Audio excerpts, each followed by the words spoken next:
Welcome to Mechanic Today here on Mechanic. We have a 2015 Chrysler 300. This has the 3.6 liter Pentastar motor in it.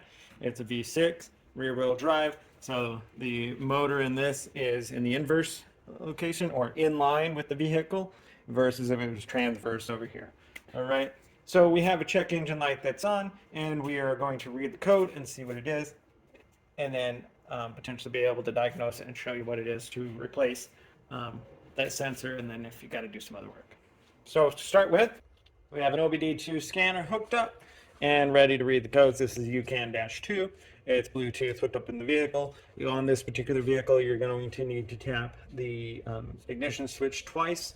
Don't put your foot on the brake pedal for it to be able to be in the run position and not have the engine running. Now that you've got that, you've got it in the run position, with the vehicle not going, we can now select our model. If we were back at the home page, then we go through diagnostic, we select Chrysler, Smart VIN, it's going to communicate with the vehicle, and then we can go through here, and then we can select the control modules instead of the quick scan, because quick scan is going to scan every module. We just want to look at the powertrain control module, which is the ECM and the other vehicles. And I'm going to read the codes. And what we have here is a P0013 active. It's the bank 1 camshaft to position actuator circuit.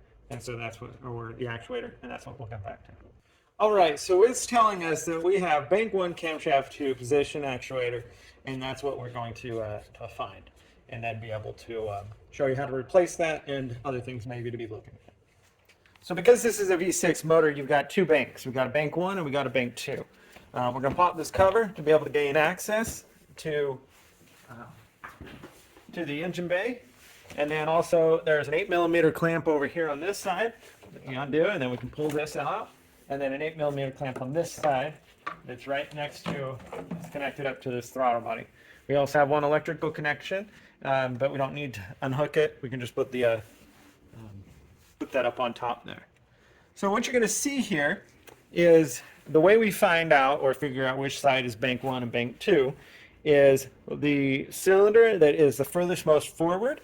That's how you know that that's bank 1.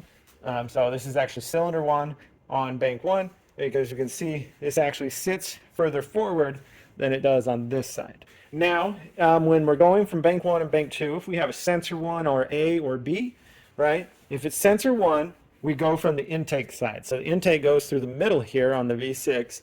And so this would be sensor 1 on bank 2. This is sensor 1 on bank 1. And then when we, vice versa, it would be the same thing. Sensor 2 on bank 2, sensor 2 on bank 1. And so we had was this actuator unit, the position actuator circuit, or this unit. This is what is causing our check engine code to come on. Now, there could be an array of things that is making this sensor come on, whether the sensor has gone bad, whether the timing chain itself has stretched, or any other various things could make this come on. So sometimes if the sensors come on and you've cleared it and it keeps coming on, you may just have a bad sensor, so it's easier or cheaper to just replace the sensor than to do a whole engine teardown to fully roll it out, that maybe just the electronics went bad.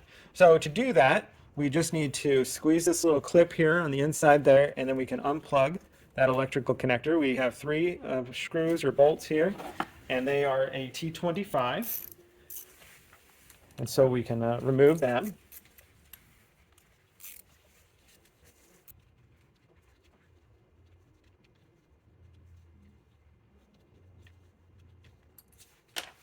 And so the 3 T25s are undone, and now we'll be able to just pull this sensor out and to be able where you get a new one. There is an O-ring here to be checked at to see if it needs to be replaced. Most likely you would get a new one when it comes with your sensor or not, but it'd be highly recommended to replace O-ring at the same time and put that on there. So we also are looking to see that everything looks okay for when we put it back on. And just seeing if we can see anything crazy there that might be causing it to go off that's not maybe just the sensor. So everything looks pretty good. So if we replace a sensor, this is how you do it. So you'll take your new sensor and put it in. We also would put a new O-ring in here. be able to line our sensor in there and then put in the 3 bolts again and tighten those up. And if you need the, whether you just tighten them or you are able to torque them to spec, you have to look up the torque specs to be able to torque these to spec. Bring them down to get snug first, and then work around and do the further tightening.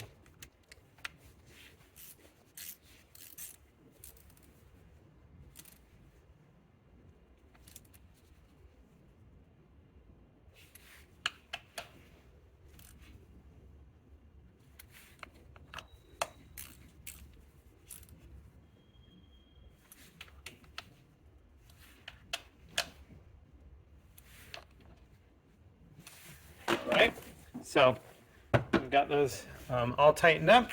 Just go ahead and we would reconnect our electrical connection here, and that's good on there. Then you would put your intake tube back down in here, put your cover back on, or vice versa. Now you would go ahead and clear the code. And so we have our scanner here. All right, we're going to back up a little bit. We've got to make sure that our engine is on and the run position, but not started.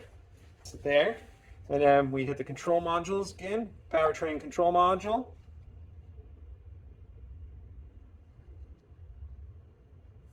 and then we're going to read the codes. See, now it is stored because it has been replaced, but we want to go ahead and clear the code out. So we're going to clear the code. Yes, yes. Code's cleared. Now it's going to do a second scan again, and then we can read it again to make sure system passed, no faults are found. That means that there was no codes in there, and sometimes you still need to start the vehicle a few times to make sure that it completely clears out of there, and then be able to run your vehicle a few times as you normally would drive it and do what you got to do in it. So the other thing is if it keeps coming back on, and you know you've replaced the sensor, so you know the sensor should be good and new, you definitely want to check the wires, make sure that your wiring is good. But also, you could have a more deeper problem that your timing chains could be stretched and causing the sensors to give you a bad reading, and you would have to do a very deep work on this of replacing timing chains and so forth.